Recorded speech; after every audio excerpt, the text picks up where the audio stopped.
Oops. All video game music. My name's Cody. Isn't that a wonderful song that we're hearing there? Isn't that great? Welcome to the show. I've got a special guest tonight.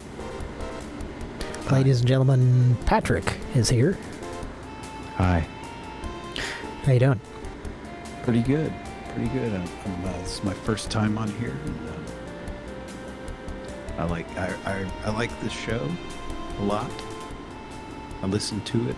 I'll turn it on at bedtime, or maybe not bedtime, but when if I see it's coming on, I'll just lay there in bed and listen to it, and fall asleep listening to glorious video game soundtracks. And can I just say something? Yes. When you started doing these, there was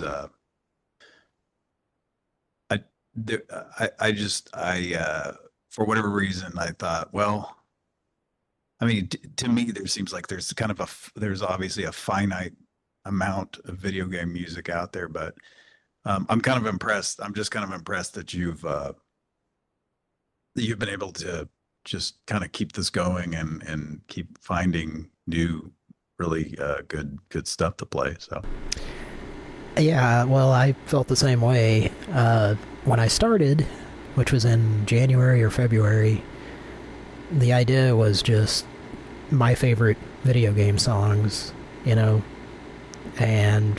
then it turned into I wanted to keep doing this, and I thought I'll just keep exploring and looking for new favorite songs from, games, some games I've never even played, and luckily these days there's a lot online, a lot of video game music online you can find, and that's, I'm thankful for that, but yeah, I'm surprised also, and I had anxiety for a long time, that, can I, because I wanted to do it weekly, but then I was like, am I going to run out of stuff? But start repeating stuff, yeah. Yeah, and I haven't repeated anything. I know. Not well, unless, I'm pretty sure I haven't. Well, different versions of the same songs. Yeah, there's been a few of those, but that doesn't count. But so far, eventually I'll, there'll be some repeats, but compared to actual radio, even back when radio was good, you would hear some of the same songs every day, but not on here. Just want to keep it fresh. I want this to be, first and foremost, something that I enjoy listening to, because I've always wanted to hear just a video game. I've wanted to hear a show like this and have not found one to my liking. Part of it, and there's people that do where you're just listening to a playlist that's streaming, which is cool and everything, but I wanted it to be like a radio, like it's, when we were kids and you would listen to the radio and you'd hear DJs talking occasionally, and kind of a personal touch to it, I guess. But anyway, it's a little bit lazy to me to just like, all right, here's my video game music podcast, and then they just turn on a playlist and go take a nap or whatever. So yeah, nothing against that, but yeah, I like this a lot better, where you can talk a little bit about each track or some of the tracks, and maybe a little history. Or just I like the little movie clips and stuff you play too. Just go ahead. Yeah, or just stories that, when I think about the game and playing it as a kid, it reminds me of a story, which I try not to force that too much either, but I'm also surprised how many stories I've just randomly thought of during the show. Sometimes I'll just be like hearing a song from a game and it brings up a memory just randomly, and I'll just think, I should go ahead and tell that. Anyway, let's get into the music. That was from the ending of Altered Beast. Oh, So, wow. and for reasons I'm not at liberty to disclose, I was required to play that at the beginning of the show. Mm. So let's move on to something a little bit less cheery. That was from the ending of Altered Beast Arcade. Let's hear some music from, I think this is another Sega arcade, or at least a Sega game. Or maybe not. But anyway, here's a game called Bullet.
Well, that was a game for Amiga called Paragliding, composed by Frédéric Mott, or Motte, I think it's just Mott.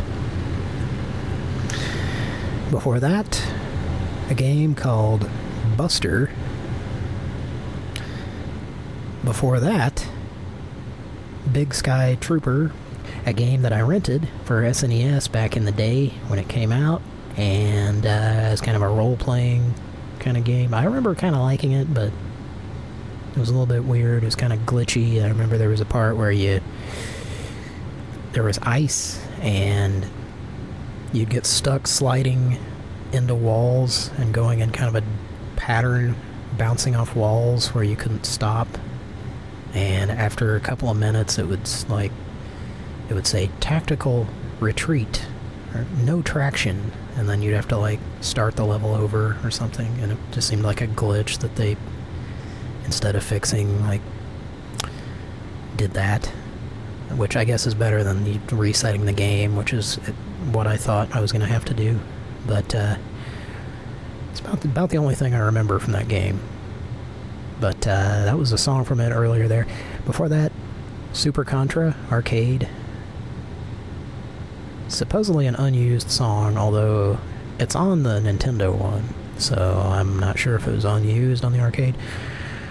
And before that was Advanced Dungeons and Dragons. Let's look at the name of this guy. Dragon Strike for NES. That brings you up to date. Did you have anything to say about any of those mini songs there? Yeah, really good stuff. That one, I can't remember which one. There was one of those that sounded like could have been a Teenage Mutant Ninja Turtles arcade song or something. That was probably Super Contra that you heard, which was Konami around the same...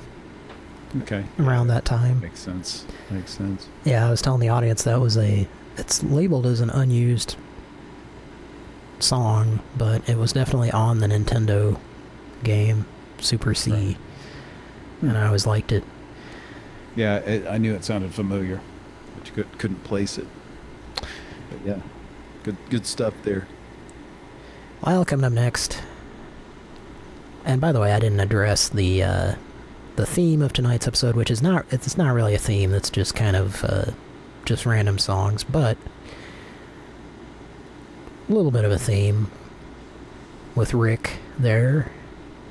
I just kind of had him in mind when I was thinking about some of the songs, so I kind of went with it.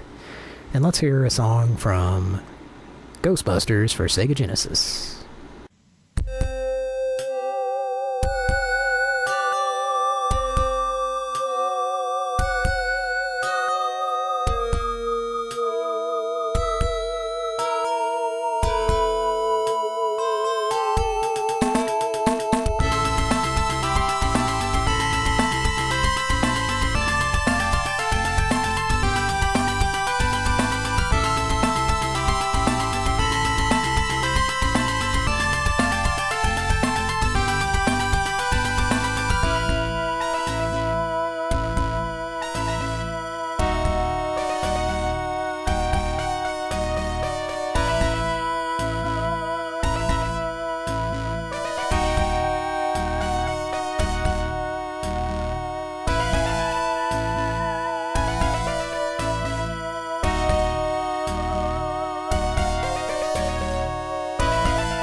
It's Peter. There is no Dana. There is only Zulu. Oh, Zuli, you nut. Now, come on. Come on, I want to talk to Dana. Dana. Just relax. Come on. Dana. Dana. Can I talk to Dana? There is no Dana, only Zul. What a lovely singing voice you must have.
That was a game called The Sword and the Rose for Amiga.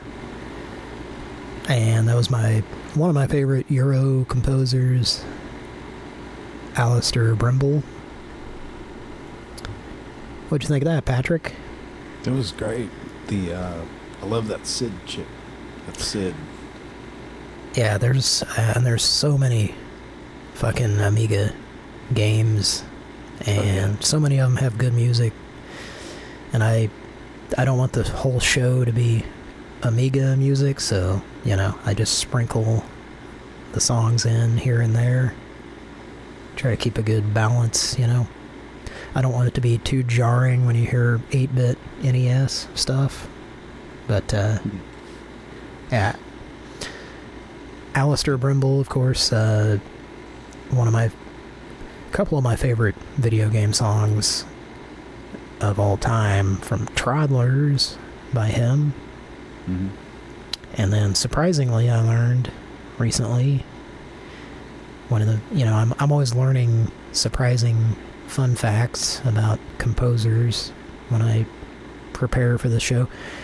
He did some or all of the music for the original Mortal Kombat arcade. Which is kind of... he's kind of versatile. Or is it versatile? How's that supposed to be pronounced? Well, if you're the Rappin' Duke, you say versatile. Yeah. But, yeah, so... he's kind of like Dave Wise, in addition to being British. He would do soundtracks for games that it was fitting for that game, that it was kind of wacky or happy-go-lucky and not great to just sit there and listen to. But then he would also do stuff like what we just heard, which, yeah, I enjoyed that quite a bit. The Sword and the Rose for Amiga, and before that, was Mega Man 9, which came out in 2009, when I lived with a friend of mine at the time, and he had a Nintendo Wii, and I remember it was $10 to download that game. Wow. I was glad he had a Wii, because I wanted to play it. And even as far back as 2009, I didn't have a current video game console system. I just played stuff I just emulated old games on my computer, you know. But, of course, Mega Man 9, extremely difficult game.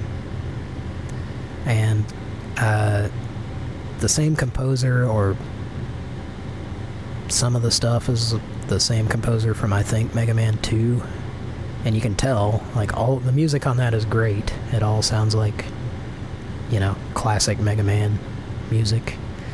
They kept it within the confines of the 4 channels, or 5 channels. Yeah, was that a female composer? I feel like I've seen an interview with her, or maybe I'm... Might have been. Let's see if it's on my information here. It's like I remember seeing an interview with, you know, Capcom composers, and there was a lot of... Not that makes a big difference, but, you know. I don't have the composer readily available, but yeah, there were some female... Yes, you might... I think you're right, yeah, because they also did a lot of the Capcom arcades from, like, the late 80s, which I love, and I play a lot of that on the show. And yes, I think you're right. I think they did Street Fighter 2, or at least some of the music on that. And, you know, 1943, Kai, I think... The interview I saw with her, she talked about just, of course, she's very, you know, studied and, you know, went to school and stuff, but she talked about basically when composing music for video games, keeping it simple and catchy. Yeah. You know, and something you don't even though it repeats, it's pleasant enough to listen to. You don't get tired of it. Yes, yeah. And I think sometimes they would go under aliases. I think Kira told me this, but Yeah. sometimes like it wasn't cool to be a female composer in Japan or something Sometimes at one point. the companies didn't want the composers and programmers getting notoriety just for themselves, so specifically for themselves. So either they were uncredited, or if they were credited, it was they would have these aliases. Because they didn't want to have to pay them more. I'm not sure why. It was like, you're part of this company, so yeah. From some stuff I've either read or interviews I've seen. Yeah, it's interesting what goes on over there in Japan. Like I said recently, I would like to visit there. I still haven't, but we have a mutual friend that has been there many times, and maybe we should go there. We should take a trip with him, since he's Sure. Need a tour guide. he's got friends there, and Yeah, I would love that. need to take a trip to Japan sometime. Anyway, yes, that was Mega Man 9, and yes, Angry Music Man was guessing Galaxy Man's stage. That's correct. Galaxy Fantasy is what that's called. And before that song, Disposable Hero. Metallica had a song called Disposable Heroes. Hmm. On my Master Puppets album. Was that the really dark, kind of evil sounding one? It was this one. I can hear it. Oh, yeah. Okay. Yeah, well, yeah, it's kind of dark sounding. I don't know. But I would Yeah. guess that it was inspired by, at least the title was inspired by that. And before that, Zool. Only Zool.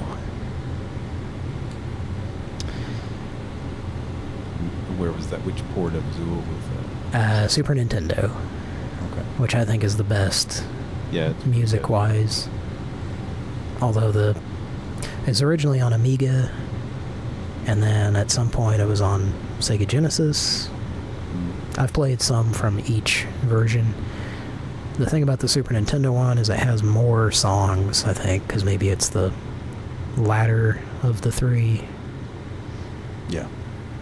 Uh, Yet another song or yet another game that was, the actual gameplay was, good, not great. yeah. The music was better than, I feel like, than the actual gameplay was. The music was more enjoyable than the actual gameplay was. Yes, I would agree with that. Although it was a pretty fun game, but yeah, it was kind of one of those games that's a little bit frustrating because it's hard to control somewhat. Yeah. It's Patrick Phelan did the music for that. All right. Well, he succeeded. He didn't fail. nah, or Phelan, however it's pronounced. Phelan. Phelan. And I think he's American. Although I could be wrong. Could be. Might be. I can always be wrong, right? I think Sure. Mr. John Lydon once told me that. Or I might be right. Anyway, yeah, so... And to be quite honest, I was playing that song from Zool because there's another song that I want to play on a future episode that you need to be familiar with that song that we played tonight to appreciate. Does that make any sense? All right. Got some homework then. Yeah, that's your homework for tonight.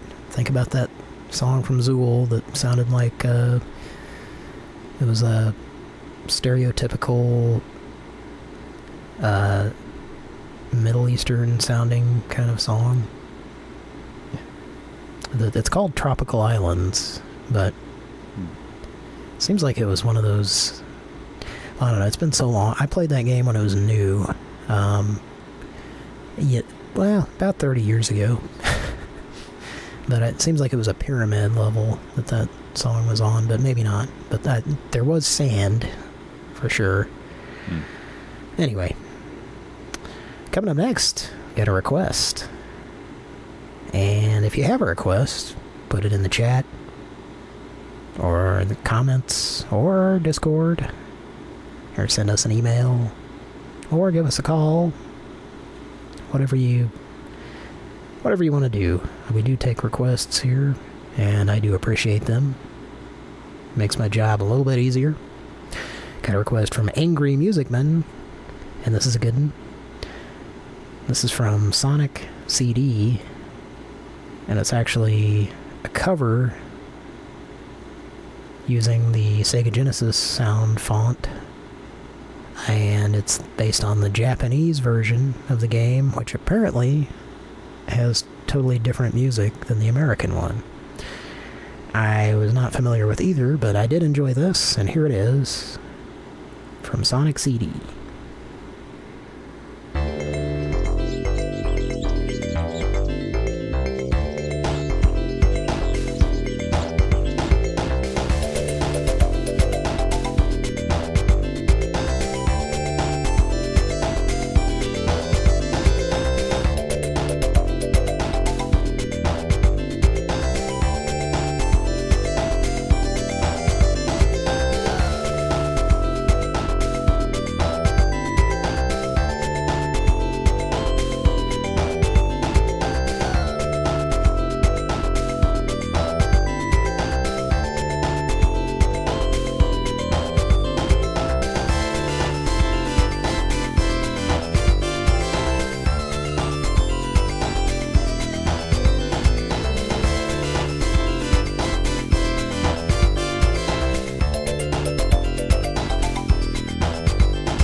Bernie? What time is it? Good morning. Hi, how are you? Very nice to meet you. What time is it? It's 10 a.m. and it's time for our interview. You came on time. It's the first time television's been on time. Let me put my... You're right, it's 10 o'clock. This is an original car shake. That's fabulous. I paid $3.50 for this. They're worth $1,500 now. Look at all these people in my house. I don't believe it. Stephen, can I have an Irish coffee to go? To go. Do you want one, dear? No, we'll thanks, have one. Bernie. We'll have one. Listen, you'll bleep this out. I have a tendency to use some words. Don't you know what I'm saying? worry, we can clean it up in Okay, the studio. Stephen, I need a cigarette. He's a very cooperative young man. We're writing a very, very big film together. Okay, thank you, dear. The CRTC, the CFTC, the CCCC, all of them, they don't know how to produce films. Get it out of the public sector. Get it into the private sector. They know how to... Thank you. And that's they know what how you're to. trying to do. They know how to build highways, but they can't make movies. They know from the Group of Seven, but do they know from the Magnificent Seven? I got a cat in the hospital. It's costing me $60 a day. I could put him in the Hyatt for $50. The whole trick to the Canadian film industry, which my partner and I are going to crack momentarily, is sequels. We're doing a sequel to that great all-time movie, Going Down the Road. Going down the road to Hong Kong, to Bali, to Singapore. We're going to take those two guys from the Maritimes, and instead of coming looking for work, unemployment depressing, who needs depressing? We're going to get them some women, and they're going to sing and dance. Stephen, what's that dance that the two guys from the Maritimes do? The waltz. The waltz. This is the way you do films. Sequels. Sequels. Why, as my father told me, carry on, lying father. I'll tell you something. The whole trick, my dear, you're a very attractive young lady. Here's a Fiorucci bag. I got this in New York. Here, dear, you can have this. Better still, I'll keep it. We'll get Chris Plummer to sign it for you. What I'm doing is I'm marketing a whole bunch of toys for next Christmas. This is what they do. This is how they do it. They put Superman on underwear. They put Superman. Find out. You make movies, you'll get an interview, okay? Look at this. These are the two Solitudes dolls. Where's the board game? Get me the board game. Steven, this is a Who Has Seen the Wind board game. Get a shot of that. This is the prototype. $13.95, Christmas time. Everybody's gonna want one. Stephen, I need an ashtray. I'll tell you why I'm successful. Shut up. I'll tell you why I'm successful. I'm successful because I'm 26 years old. What? Get him out of here. You'll get out of here. I really want Go to Max. Go get some milk. You call me a dynamo. That's very nice. You're a dynamo, too. I'll tell you why I'm successful. Because I know from hip. We're gonna let Goodbye, you it's go. been a pleasure. I want your name. You're a one hell of a cameraman, the sound man, everybody lighting. Everybody, please, Let's come on. go.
was a game called Darius.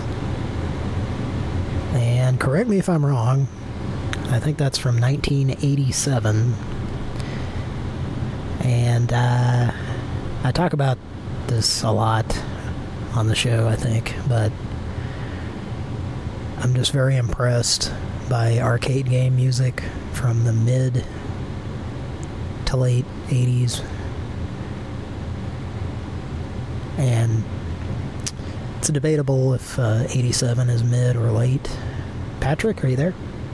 Yeah, I'm here. Would you call 87 mid 80s or late? Oh, yeah, it's still mid. I think it's pretty mid, as kids say. Yeah. It's mid like the beef and cheddar. It's not the small or the large, it's the mid. If you go to... Where are my Arby's fans at, yo? It's pretty mid. Yeah, that was Darius by Taito, and I can't say enough about... Yeah, I think part of the reason that music is so good or sounds so good is like, I mean, video game music was kind of catching up to synth pop music at that point. So a lot of the same chips, you know, processors, that kind of stuff, were being used, or at least similar, were being used in video games and stuff, as in, you know, Yeah. Yamaha DX7 and, you know, synthesizers that were still being, you know, pretty widely used to make synth music back then, from the early to the mid to late 80s. And Taito was on the cutting edge, for sure. Like Rastan, when that game was new, also 1987. Similar, might even be the same composer, but maybe not. Yeah, I just, you know, we played that game. It was at a local pizza place and then a local grocery store for a while when we were kids. And just the music on Rastan, just, you know, as a kid at the time, it was just, you know, at home you were playing Atari and Nintendo. Yeah. And then you heard that music on Rastan, and it just fucking blew you away, you know. Yeah. It was just, Yeah. it was great. It was, and Rastan is Taito's Shinobi. For, you know, Sega had Shinobi, which was like the best possible example of music with the hardware of the time. At the time, yeah. And even, you know, the composer that did Shinobi did some other games that they're pretty good, but they never quite used it the same way that they did with Shinobi. Just used all the instruments properly, or the resources, you know. And Taito, I think, was kind of the same. They're probably better about it. Maybe they were more experimental, but well, you know, as time goes on, you know, they found ways to allow more, you know, more space for the music and stuff like that on the boards, yeah, chips or whatever. And you know, I think it's pretty much a known fact that the more kind of limitations you have, the more creative you have to get. yeah, With your music making. So maybe that's why, I don't know, maybe that's why the stuff after that was never quite as good, because yeah, there's limitations, you know. yeah. That's definitely a thing with, you know, arcade games back then. They had a circuit board that cost money to manufacture. One good story about that involves Klax, which was a game that almost wasn't supposed to happen. It was just, can you make a game with this tiny budget? Mm-hmm. And of course Klax has no music. It has the, Yeah, just a bunch of samples. you know, the few second songs when you do something good or bad, but yeah, really no songs. which, you know, bravo to them that they made a decent game out of that. Yeah. I think Eugene Jarvis might have been involved in that one. Maybe not. Anyway. Yeah, that was Darius by Taito. Before that, Melty Blood. And before that was Afterburner 2 by Sega Arcade. Folks in the chat were very interested to know. Yeah, so fun fact about that. And it's Afterburner 2. It's...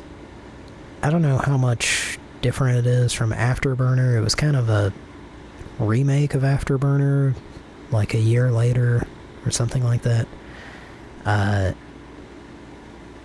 So Afterburner has music, and then Afterburner 2 has... It's kind of like remakes of the same songs, which are pretty good, and it's in stereo. And then what you heard tonight, I recently discovered. I think it was from probably a soundtrack CD that was probably released in Japan by Sega. And I had a melody playing along with the song, which was not there on the actual arcade. And I liked the song as it was on the arcade, but then I heard that melody and I'm like, oh, that adds a lot to it, actually. And whoever ripped it and uploaded it, the melody was really loud, so I had to remix that. So that was my remix of that. Sounded really good. Tried to get a good balance between the melody and the rest of the song. And yeah, it makes you wonder if that was a melody that they had to cut for some reason. It's possible, maybe. I think that was probably the same, you know, Sega had their in-house band who probably did that music. Yep. Just like they had the Outrun music and stuff, you know. Yeah, Sega Sound Team, SST, I believe. SST. Yep. And before that, Captain Skyhawk from Melton Bradley. And that was your Dave Wise for the week. Wise of the week. I spoke not too long ago on this show about how Rare Limited would do games for Melton Bradley. Yeah. And an example would be Wheel of Fortune, and I think Jeopardy. Yep, Wheel of Fortune, Jeopardy, distributed by Game Tech, but yeah, made by Rare. Rare. Programmed by Rare. So Dave Wise did the music, and an example of what I was talking about earlier, where, like with Alistair Brimble, where it's like not good songs, but you know, they did their job. Yeah, it was fitting. Well, coming up next. I was going to say, too, these guys all had to, you know, they had to adhere to these strict, like, you only have this much memory to yeah, that's this. So that's part of it. They didn't have total free range just to make a song as big and loud and not loud, but you know, complex, you know, and lengthy as they wanted to. So go ahead. Yeah, and that's, for me, that adds something to it. Yeah. When you have that factor, you know. And I was before we go on the audio clip of Mr. Moranis. Yes, yeah, we should address that. I'm not seeing part of the show that I like too is just hearing little clips like that, and a lot of times you don't explain it, and it's kind of fun just being a mystery. Yes. Maybe you figure it out, maybe you don't. Obviously, if you know, figured out it was Rick Moranis, but I have no idea what that's from. What is that from? It's from some, I don't know. It's not from SCTV, and I'll tell you this, he's impersonating probably a real person, and I think it's like an agent, a Hollywood agent or something, which he loved to make fun of those kind of people, and I think you kind of see why he retired from the entertainment industry. Like, he fucking hated the bullshit of it all. which is a shame because, you know, huge talent. Yeah. But yeah, he's the video of that, he's literally has like, he's like snorting cocaine and has it like on his nose through the whole fucking thing. Well, because that's accurate. I'm sure that, especially for the time, probably. Yeah. It makes me wonder if that was pre or post SCTV. It was post, I think. I think it was from some comedy special on Okay. Cinema or HBO or some cable channel that would allow drug references. Oh yeah. Albeit Definitely visual. not on network TV. Yeah. So. Yeah, oh yeah, it might have been on network TV, but don't ask me to cite sources of clips that I play on here, you know? So maybe I shouldn't have brought it up because it's, No. it's kind of funnier if it's just left a mystery. No, I wanted to talk about it. Okay. Well, what's up next? But yes, I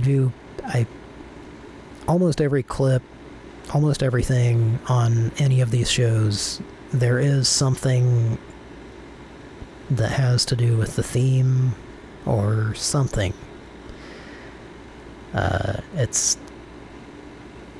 But then again, every once in a while I just randomly play something, you know.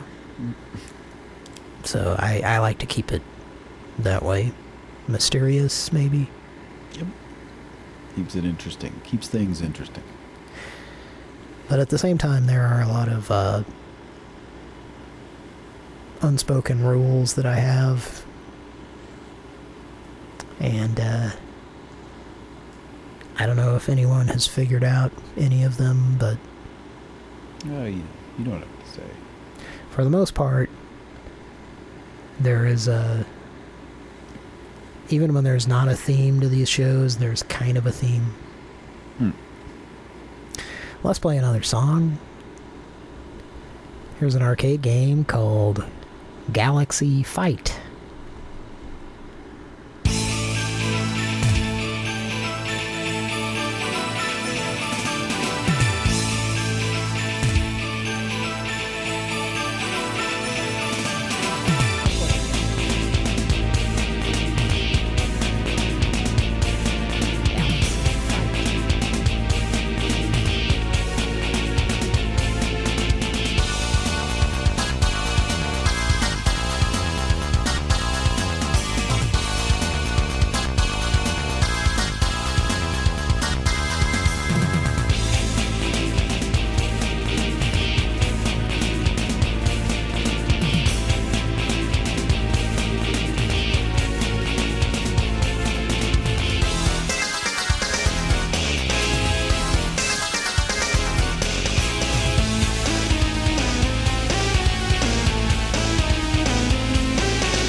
face. I mean, it needs a woman's touch. But I think it looks really good. You know. Bedtime. You're very good with children. Thanks, I practiced on my hamster. Oh. So you live alone? I used to have a roommate, but my mom moved to Florida. Oh. Why don't you come over here and sit with me? Okay. So you want to play Boggle or Super Mario Brothers?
Ghouls and Ghosts arcade by Capcom.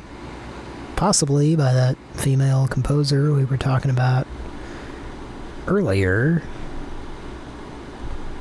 Yeah, very possible. And before that,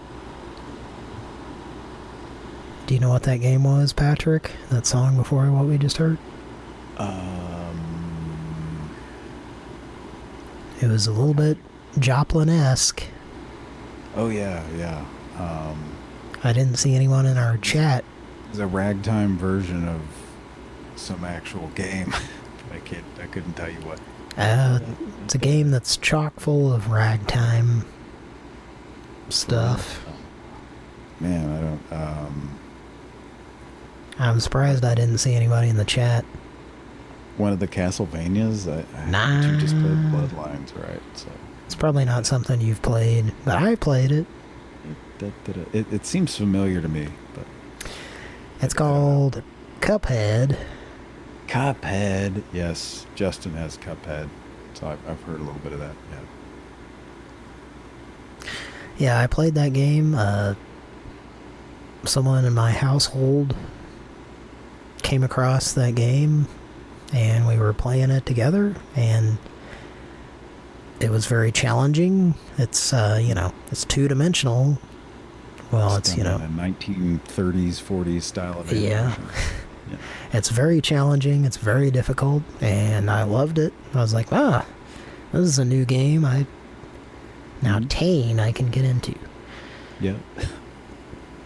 And it was too difficult for that other individual, and I played it quite a bit. I didn't play it enough to where I beat it. Which level was it, do you know? I don't know. I got pretty far into it, but Well, which level was the music from? Oh, yes. Let's see. Let me take a look here. It's the Rugged Ridge. But there are a lot of levels, and I think every single one has its own song. A lot of them are piano, ragtime kind of ditties like that. It's part of why it's an enjoyable game, I think, too. Mm-hmm.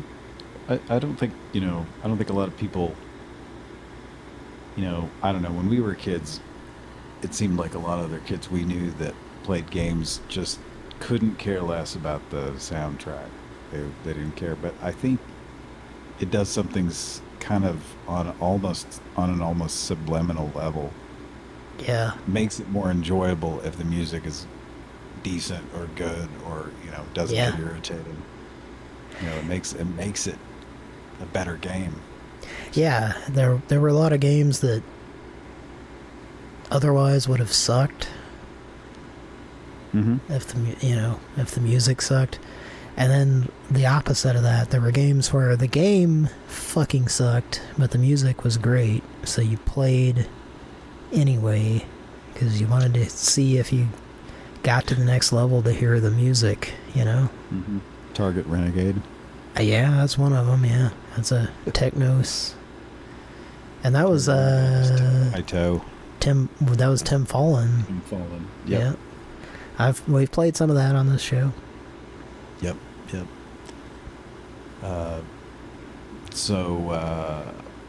Go ahead with the music listing. Sorry. Yeah, so that was Cuphead. Before that, Castlevania Bloodlines, which and someone identified properly in the chat was a Nameless Jedi.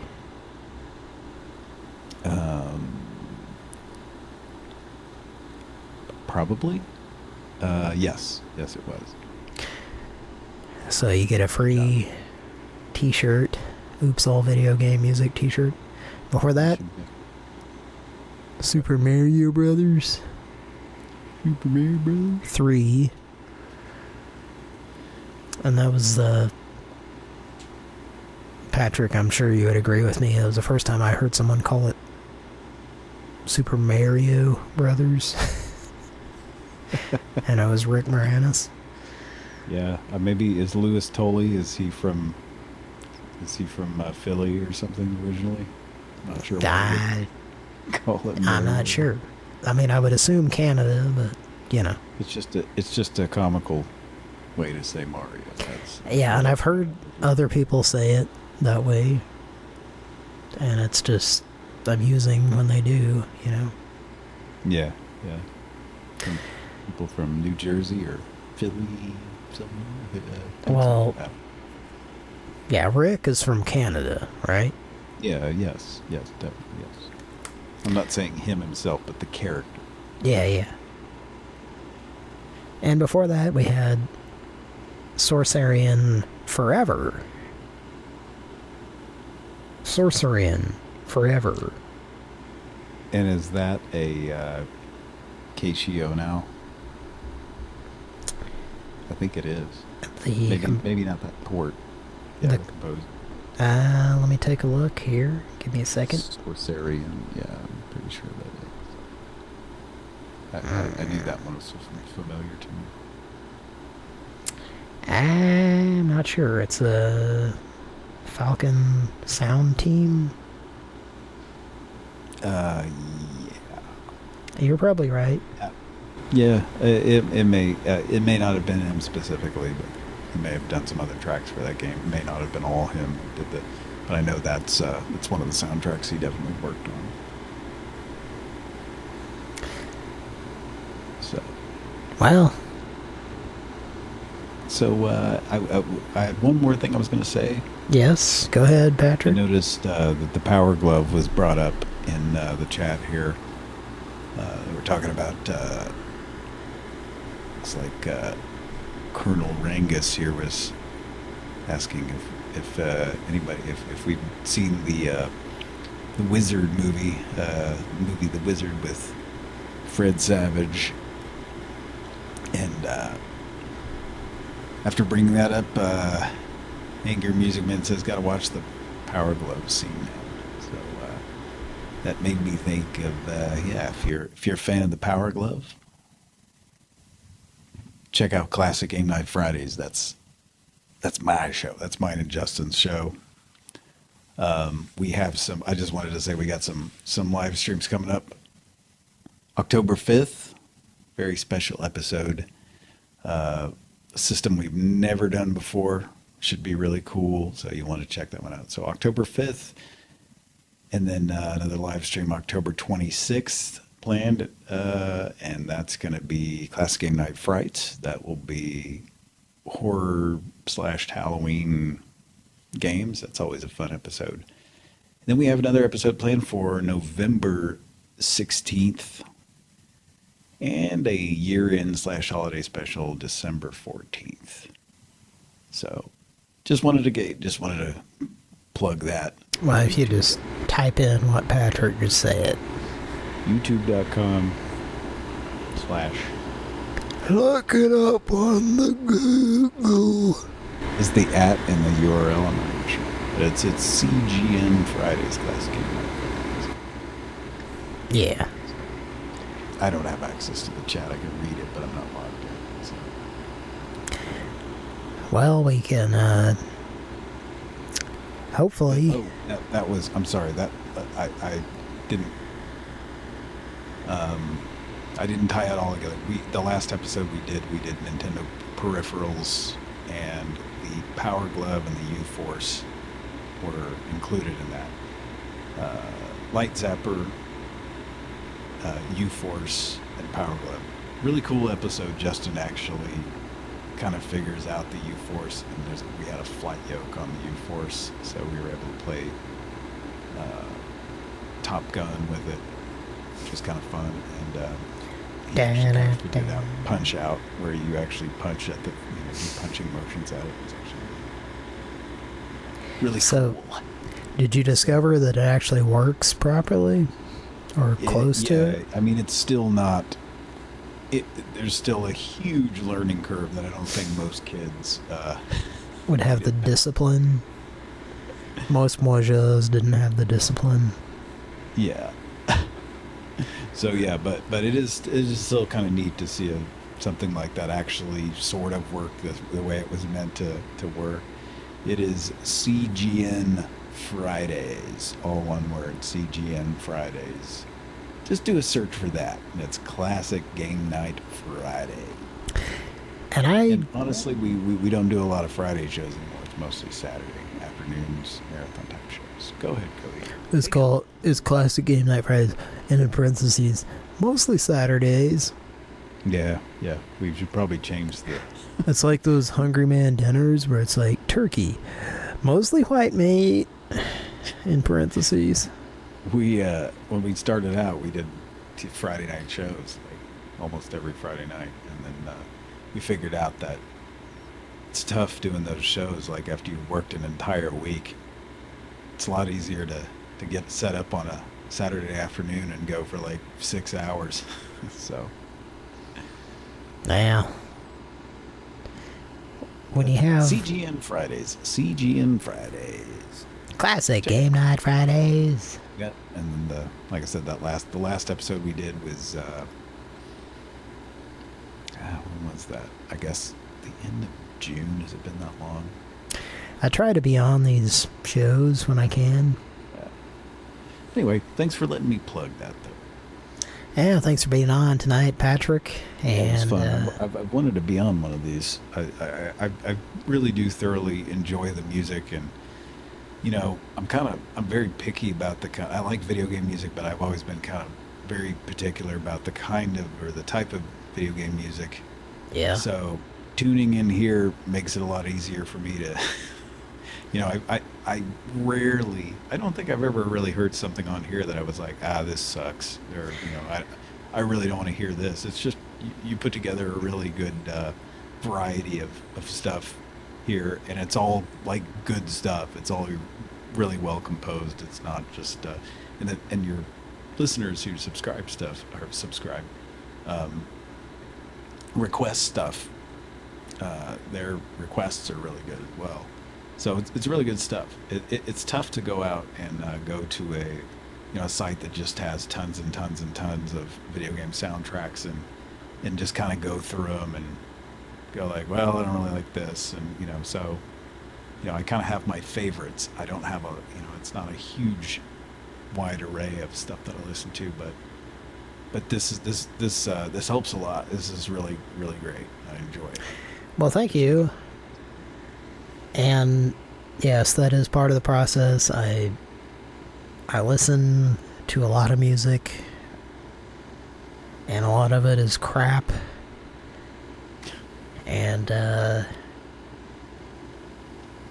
feel like that's most of the work of doing this show, is just finding the songs to play.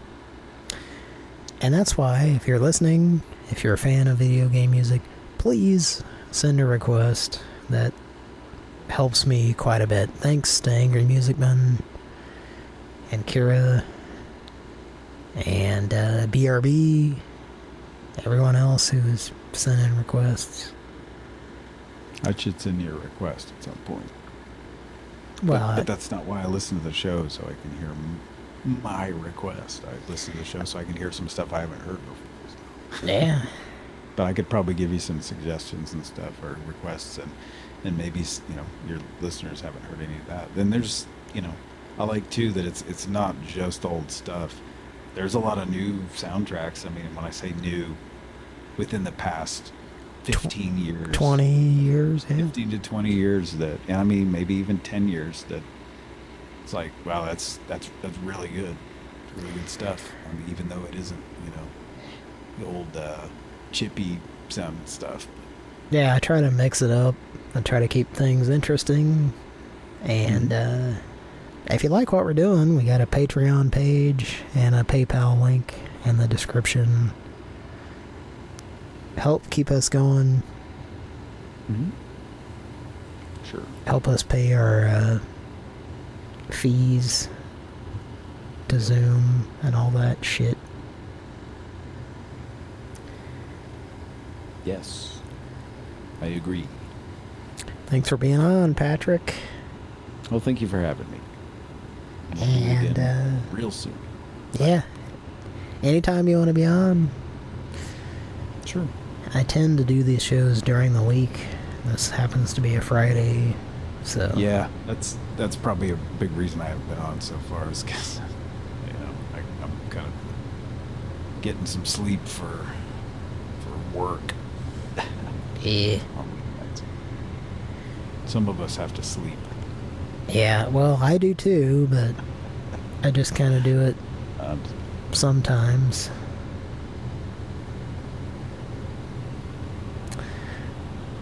Well, we're going to leave you tonight with a song from a game called Cross Edge. You know about this game, Patrick? I don't think so. Not sure. Well, this is our last song for the night. Thanks for listening, folks. Again, if you like what we do on this channel, got a Patreon link and a PayPal link. Love you a lot. We'll see you soon. And we love Rick. Some We Rick. do. Yeah, we like Yes. some Ricks anyway. This Rick's at the top of the list, though, This Rick, of Rick's. by the way, you're looking at a slot machine I of was going to ask what that was. Little Shop of Horrors. Oh, wow, okay. There's a slot machine. Little slot. I can't tell you how much time I spent trying to find a screenshot of Rick Moranis on a video game. I thought for sure he was on a Ghostbusters game. Nah. Spaceballs? Nah, there's no Spaceballs game. Any other Rick Moranis movie that might have been a video game? Nah. There was a pinball machine, Little Shop of Horrors. There was No pictures of that on the internet, for God's sake. There was a Ghostbusters Xbox game not that long ago. Right? Yes, and he's not on it. There's a... You know what there is? There's an article. There's the Honey I Shrunk the Kids game. I looked that up, yes. I looked that up, no. You would think there was, yeah. Milton Bradley, probably Dave Wise. I'm kind of shocked at that there wasn't a terrible NES game. Me too. For that. Anyway, thanks for listening, folks. We'll see you next time, and until then...